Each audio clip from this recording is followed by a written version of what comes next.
하나님 말씀은 에스겔서 14장 12절부터 우리 23절까지 교독하겠습니다.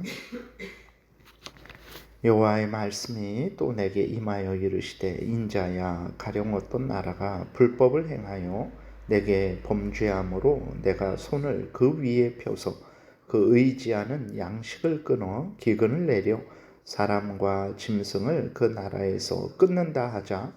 비록 노아, 다니엘, 욥 이 세 사람이 거기에 있을지라도 그들은 자기의 공의로 자기의 생명만 건지리라. 나 주 여호와의 말이니라. 가령 내가 사나운 짐승을 그 땅에 다니게 하여 그 땅을 황폐하게 하여 사람이 그 짐승 때문에 능히 다니지 못하게 한다 하자. 비록 이 세 사람이 거기에 있을지라도 나의 삶을 두고 맹세하노니 그들도 자녀는 건지지 못하고 자기만 건지겠고 그 땅은 황폐하리라. 주 여호와의 말씀이니라. 가령 내가 칼이 그 땅에 임하게 하고 명령하기를 가라 그 땅에 돌아다니라 하고 내가 사람과 짐승을 거기에서 끊는다 하자.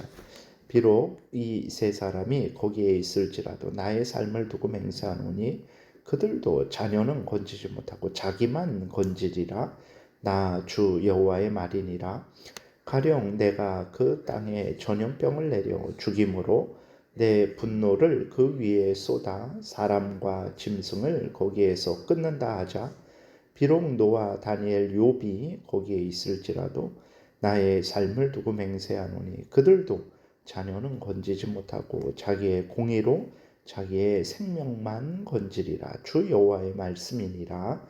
주 여호와께서 이같이 이르시되 내가 나의 네 가지 중한 벌 곧 칼과 기근과 사나운 짐승과 전염병을 예루살렘에 함께 내려 사람과 짐승을 그 중에서 끊으리니 그 해가 더욱 심하지 아니하겠느냐? 그러나 그 가운데 피하는 자가 남아있어 끌려 나오리니 곧 자녀들이라. 그들이 너희에게 나아오리니 너희가 그 행동과 소행을 보면 내가 예루살렘에 내린 재앙 곧 그 내린 모든 일에 대하여 너희가 위로를 받을 것이라.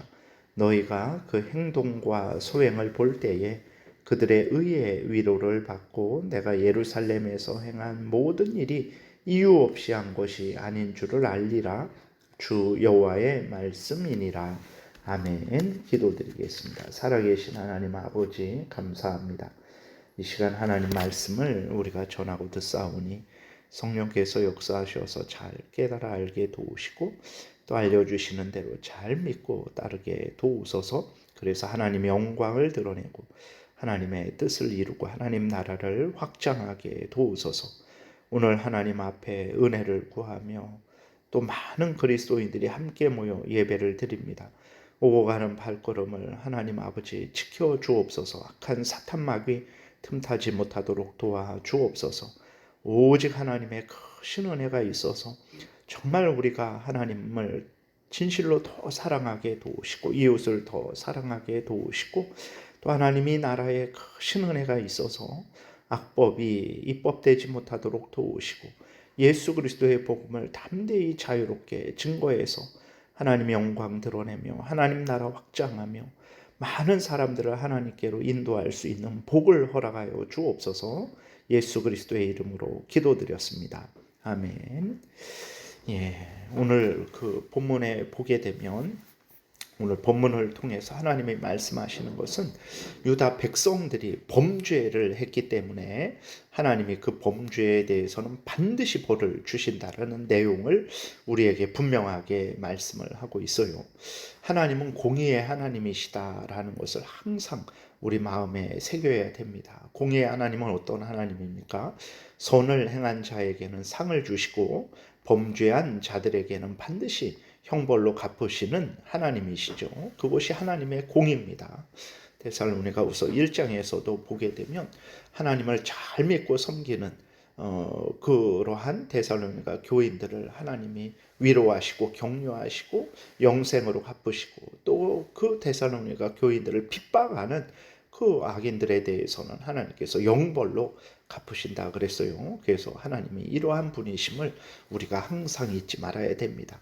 물론 하나님이 이제 우리에게 은혜를 내려 주실 때에 우리가 잘해서 상 받을 만하니까 우리가 하나님으로부터 칭찬을 듣고 상을 받고 이러저러한 은혜를 받고 영생을 얻는다라고 착각을 해서는 안 됩니다. 하나님은 공의의 하나님입니까?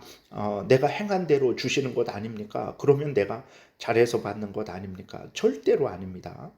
예수 그리스도가 내 대신 내 죄를 지시고 십자가에서 그 죄값을 형벌을 받으시고 예수 그리스도의 의를 우리에게 주셨기 때문에 하나님이 우리에게 칭찬을 하시고 우리에게 영생을 주시는 것이지, 우리가 행한 대로 하나님이 만약에 그대로 행하신다면 우리는 지옥에 들어간다라는 것을 우리가 잊지 말아야 됩니다. 그래서 하나님이 공의의 하나님이라서 선을 행한 자에게 상을 주시고 악을 행한 자에게 벌을 주시는데, 우리가 하나님으로부터 상을 받는 것은 예수 그리스도 안에서 예수 그리스도의 의에 덧입어서 예수 그리스도의 십자가 공로에 힘입어서 또 하나님의 은혜에 힘입어서 그렇게 되는 것이라는 것을 잊지 말고 교만하지 말아야 됩니다. 우리가 상 받는 것은 은혜라는 것을 잊지 말아야 돼요. 그리고 이제 하나님의 벌 주실 때 그 누구도 하나님의 형벌을 막아줄 수 없다라는 것을 우리가 아주 명심해야 됩니다. 노아, 다니엘, 욥이 하나님의 진노의 형벌을 막을 수 없어요. 노아, 다니엘, 욥이 있을지라도 다른 사람을 구하지 못합니다. 자기 자녀도 구하지 못해요. 자기 의로 자기 한 몸 구할 수 있어요. 이것도 마찬가지입니다. 앞에서 말씀드린 대로 그럼 노아, 다니엘, 욥이 영생 얻을 만한 공로를 세웠기 때문에 그들은 자기 한 몸 구하는 것이냐? 그러지 않습니다. 그들이 예수 그리스도를 믿어서 죄를 용서받고 예수 그리스도의 의를 덧입어서 자기 생명을 구하는 거지, 자기의 어떤 의로운 공로에 근거해서 자기 생명을 구하는 것 아닙니다. 이것을 잊지 말아야 됩니다. 그래서 노아, 다니엘, 욥이 자기 생명을 구하는 것은 하나님의 은혜고 예수 그리스도를 믿음으로 말미암은 것이라는 것을 잊지 말아야 됩니다. 그렇기 때문에 노아, 다니엘, 욥이 다른 사람을 구할 수 없는 거예요. 로마 가톨릭은 잉여 공로가 있습니다. 예를 들어서 제가 열심히 하나님을 섬기면 내가 천국에 가는 그 분량이 있는데 그거보다 넘치게 내가 하나님을 섬겼어요. 그러면 그 넘치는 분량을 다른 사람에게 줄 수 있는 거죠. 그래서 성인들이 있는 거죠. 그 성인들을 의지하면 내 부족한 공로를 그 성인들에 의해서 체험을 받는 거예요. 그래서 로마 가톨릭은 다른 사람을 도와줄 수 있어요. 구원을 얻는데. 근데 절대로 성경은 그것을 말하지 않습니다. 우리가 창세기를 살펴보고 있는데 아담이 타락한 이래로 누가 의로운 존재고 누가 선을 행했습니까? 아브라함도 우상을 섬기던 자였는데, 그래서 노아, 다니엘, 욥이 구원을 얻은 것은 하나님의 은혜요, 예수 그리스도를 믿음으로 구원 얻은 것이지 자기 공로로 구원 얻은 것 아닙니다. 그렇기 때문에 다른 사람을 구할 수도 없다라는 것을 우리가 잊지 말아야 됩니다. 그래서 정말 재앙을 당할 때 우리가 사람을 의지하지 말아야 됩니다. 물론 돕고 협력하고 위로는 할 수 있어요. 근데 그 사람을 하나님처럼 생각해서 저 사람이 나를 이제 구원하겠지, 모든 것을 다 해결해 주겠지라는 생각은 하지 말아야 됩니다.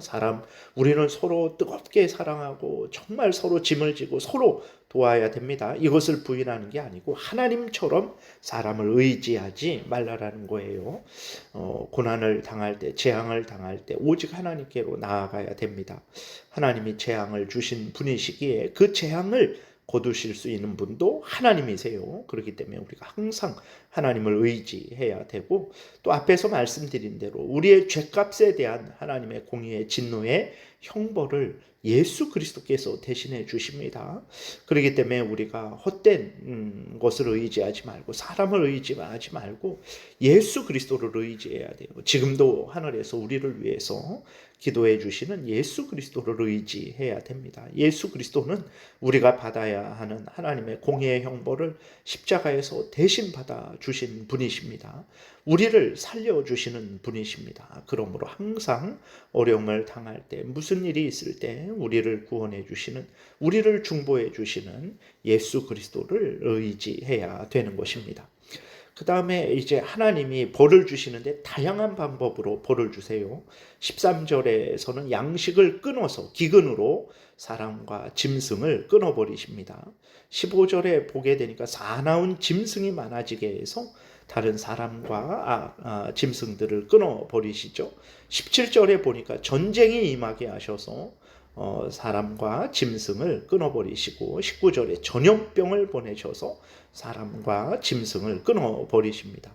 하나님은 전지전능하신 하나님이시기 때문에 모든 것을 다 사용하셔서 하나님이 벌 주실 수 있다는 것을 우리가 잊지 말아야 됩니다. 내가 이 사람을 의지하고 있는데 이 사람이 우리나라의 대통령인데 누가 나를 이렇게 건드릴 수 있겠어? 하나님은 다 건드릴 수 있습니다. 하나님은 전염병으로 또 양식을 끊어서 짐승이 많아지게 해서 전쟁을 통해서 다 할 수 있어요. 나는 돈이 이렇게 많은데 내가 아무리 쓰고 또 써도 돈은 없어지지 않을 정도로 많은데 그러니 안심해야지. 다 헛된 것입니다. 하나님은 모든 방면으로 벌 주실 수 있는 분이시라는 것을 깨달아 알고 겸손히 하나님 앞에 서야 되는 것입니다. 다른 헛된 것을 하나님처럼 의지해서는 안 돼요. 그 다른 것이 우리를 보호해 주는 게 아니고 하나님이 우리를 보호해 주십니다.